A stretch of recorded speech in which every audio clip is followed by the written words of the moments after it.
O Círculo de Amor.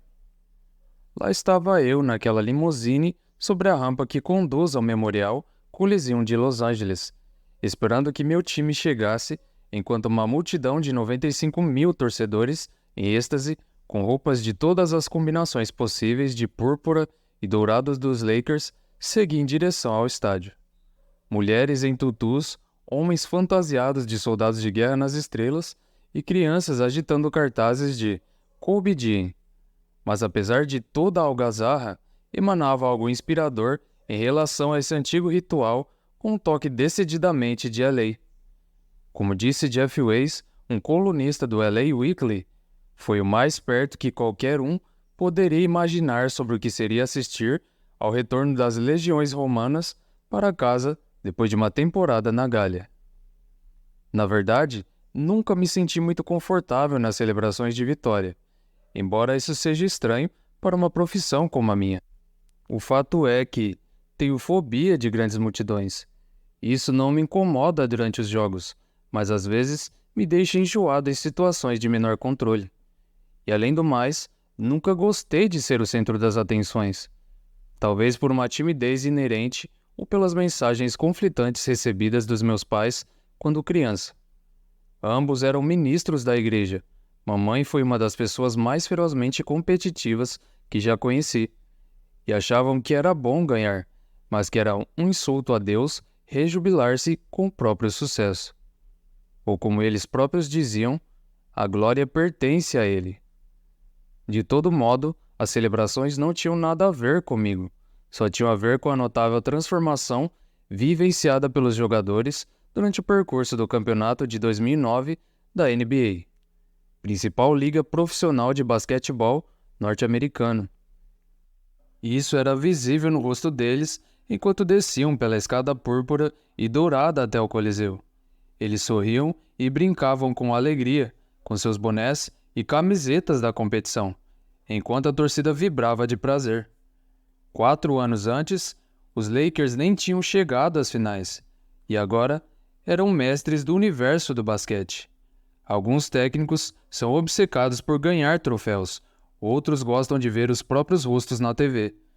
O que me motiva é apreciar a união dos jovens e tocar a magia que aflora quando se devotam de todo o coração e de toda a alma a algo maior que eles próprios.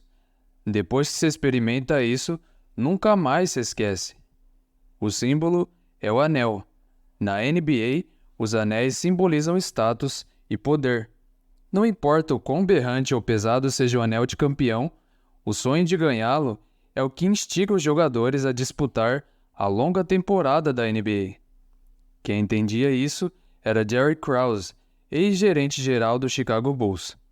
Quando entrei na equipe como assistente técnico em 1987, ele pediu para que eu usasse um dos 2 anéis que ganhei quando participei do campeonato como jogador pelo New York Knicks, para inspirar os jogadores dos Bulls.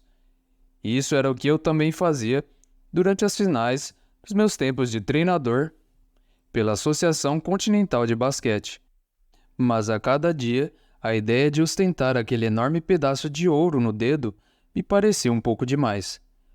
1 mês depois da grande experiência de Jerry, a pedra central do anel caiu enquanto eu jantava no Bennigan's, em Chicago, e nunca mais a recuperei.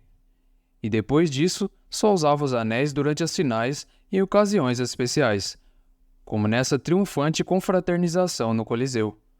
No nível psicológico, o simbolismo do anel é mais profundo. O eu em busca de harmonia, conexão e completude.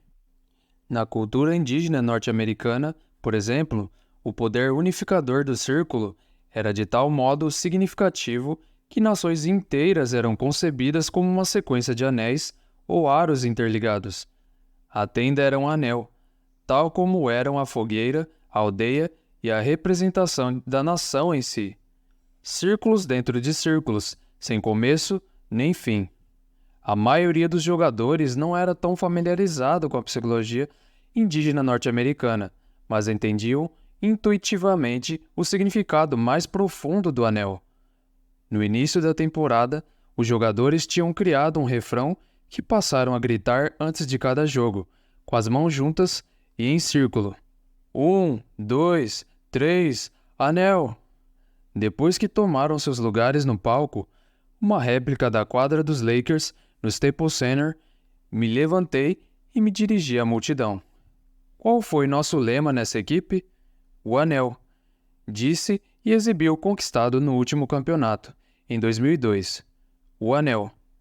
Foi esse o lema. Não é apenas um aro de ouro. É um círculo que representa o vínculo entre todos os jogadores.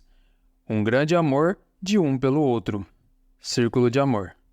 Não é assim que a maioria dos torcedores de basquete encara o esporte, mas depois de mais de 40 anos envolvido por esse jogo, no mais alto nível, tanto como jogador quanto como treinador, não consigo pensar em outra expressão mais significativa para descrever a misteriosa alquimia que une os jogadores em busca do impossível. Claro que não estamos falando aqui do amor romântico e nem mesmo do amor fraternal no sentido tradicional da cristandade. A melhor analogia que me ocorre a respeito é a intensa conexão emocional entre os grandes guerreiros no calor da batalha. Alguns anos atrás, o jornalista Sebastian Junger se incorporou a um pelotão de soldados norte-americanos baseados em uma das regiões mais perigosas do Afeganistão, a fim de entender o que impulsionava aqueles jovens incrivelmente corajosos a lutar em condições tão adversas. O que ele descobriu, conforme narrado no livro War, é que a coragem necessária para o engajamento na batalha era indistingível do amor. A irmandade entre os soldados era tamanha que estavam mais preocupados com o destino dos amigos do que consigo próprios. Segundo Junger, um soldado chegou a declarar que seria capaz de se jogar sobre uma granada em defesa de qualquer companheiro, mesmo daquele que não gostava tanto assim. E quando Junger o inquiriu sobre a razão disso, o soldado respondeu: "Porque realmente amo esses meus irmãos. Quer dizer, é uma fraternidade. É gratificante quando se salva a vida de um companheiro e ele sobrevive. Qualquer um deles faria o mesmo por mim."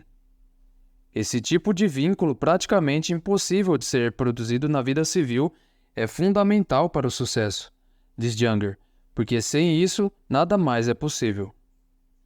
Não quero levar a analogia longe demais.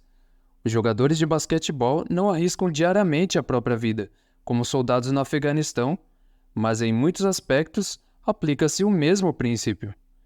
É preciso uma série de fatores críticos para se conquistar um campeonato da NBA, incluindo uma combinação certa de talento, criatividade, inteligência, tenacidade e, claro, sorte. Mas se uma equipe não tem o ingrediente essencial, amor, nenhum dos outros fatores importa. Não se forma um tipo de consciência como essa da noite para o dia.